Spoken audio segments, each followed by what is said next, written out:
Israel-Iran strikes escalate. Trump pushes restraint. Philippines quake kills 19. And Armenia pivots westward. Greetings, humanity. Let's grok the news, starting with the most important story in the world today. Dateline, Jerusalem. Escalation returned to the Middle East today as Israel and Iran traded direct missile and airstrikes, threatening a fragile ceasefire that had held since April. Iranian forces fired ballistic missiles at Israeli targets following an Israeli strike on Hezbollah positions in Beirut. Israel responded with airstrikes on military sites in western and central Iran. President Donald Trump urged restraint from all sides and said he remains close to a broader deal. He indicated he is working to rein in Israeli Prime Minister Benjamin Netanyahu while keeping U.S. troops in the region until a resolution is reached. No immediate casualties were reported from the latest exchanges, but the risk of wider war is rising.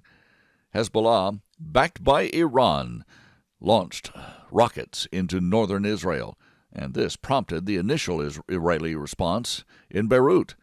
And this marks the most serious breach since the April truce. Israeli authorities say that they will continue operations to disarm threats. Iranian officials called the missile barrage a measured response and warned of further actions if Israel presses ahead with responding to their provocations. The exchanges come on, day 100, 101 of broader tensions involving the U.S., Israel, and Iran. Regional allies, of course, are also on edge. Saudi Arabia sounded missile alerts in areas hosting U.S. forces.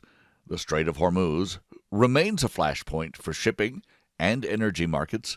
Tech stocks in Asia plunged on the renewed uncertainty. In Washington, the focus stays on de-escalation while protecting American interests.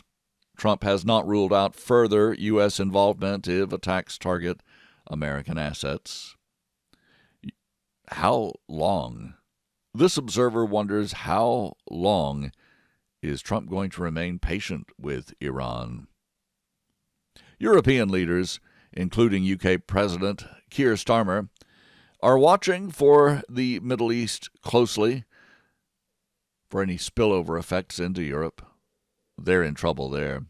The situation remains fluid.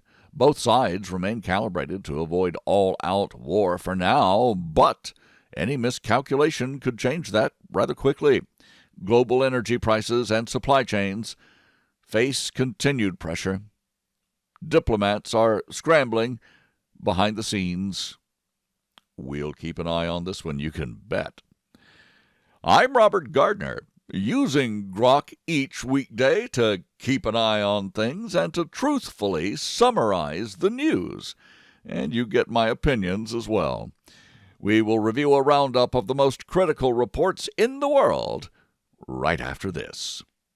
M.S. Gardner, that's my beautiful, brilliant wife. Well, she's author of last year's Moon Meridian Prize winner from April Gloaming Publishing, Wolf's Bane, a dark, serious, modern take on an old fairy tale, Little Red Riding Hood, in fact, but you've never heard it told like this. Wolf's Bane, available now at thecuriousauthor.com. All one word, thecuriousauthor.com, or, of course, Amazon. Now, we grok the news with headlines from around the world. Dateline Manila. A powerful 7.8 magnitude earthquake struck off the southern Philippines, killing at least 16 to 19 people and triggering tsunami warnings across the region. The quake hit near Mindanao, collapsing buildings and damaging infrastructure. Authorities urged coastal residents to move to higher ground as waves of up to 1 meter were reported.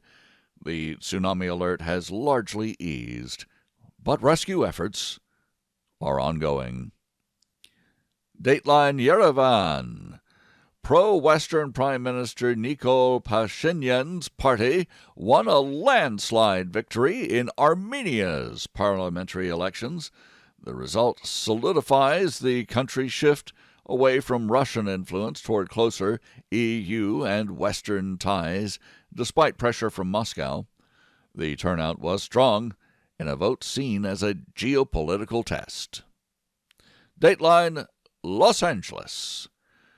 Nithya Rahman, previously in third place, at least on Election Day, in Los Angeles, running for mayor.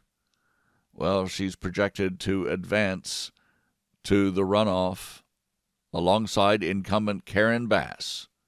This is a race that has drawn attention, especially with celebrity candidate Spencer Pratt, who was firmly in strong second place. Well, as the mail-in ballots are counted and counted and counted days after the election, results point to a competitive general election between Bass and Rahman in the general election ahead, there in the nation's second-largest city.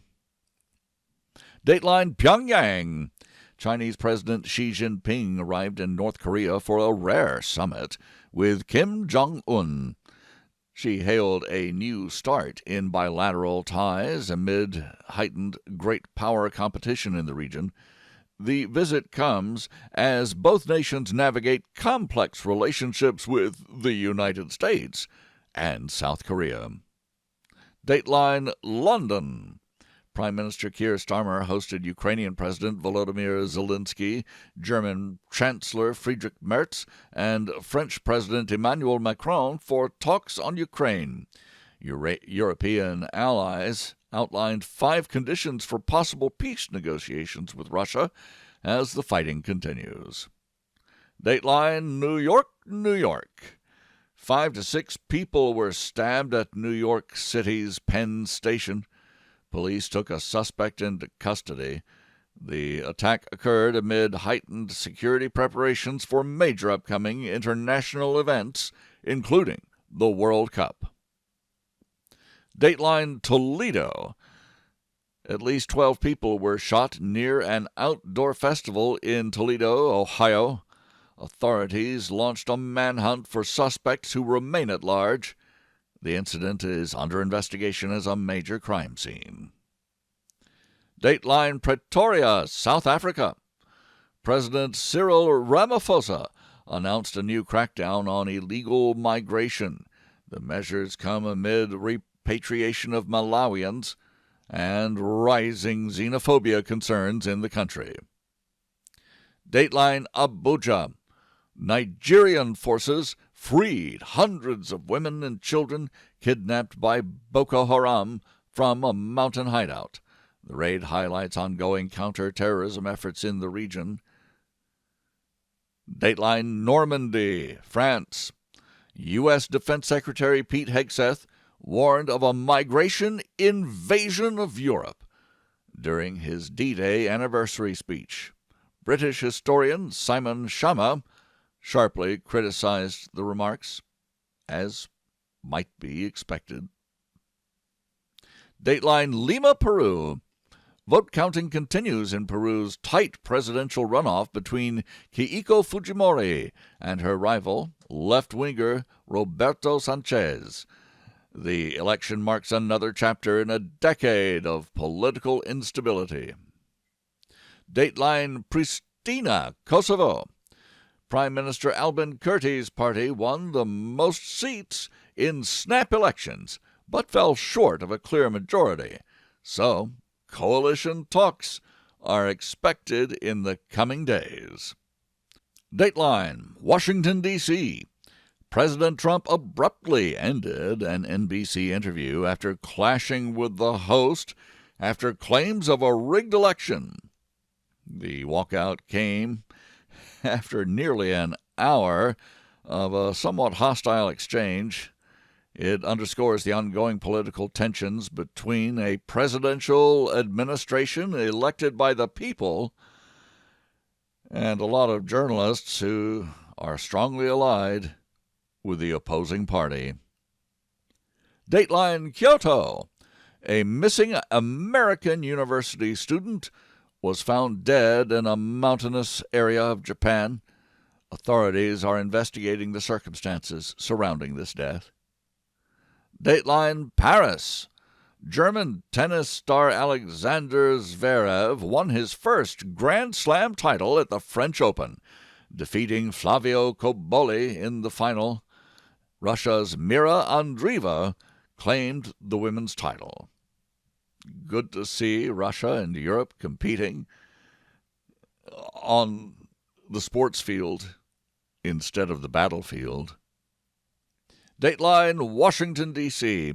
The Senate approved a $70 billion immigration enforcement package, backed by Republicans mainly. The bill aims to strengthen border security measures. Dateline Hong Kong. Authorities proposed new national security powers, allowing the chief executive to certify certain cases. The move has raised concerns about expanded executive authority.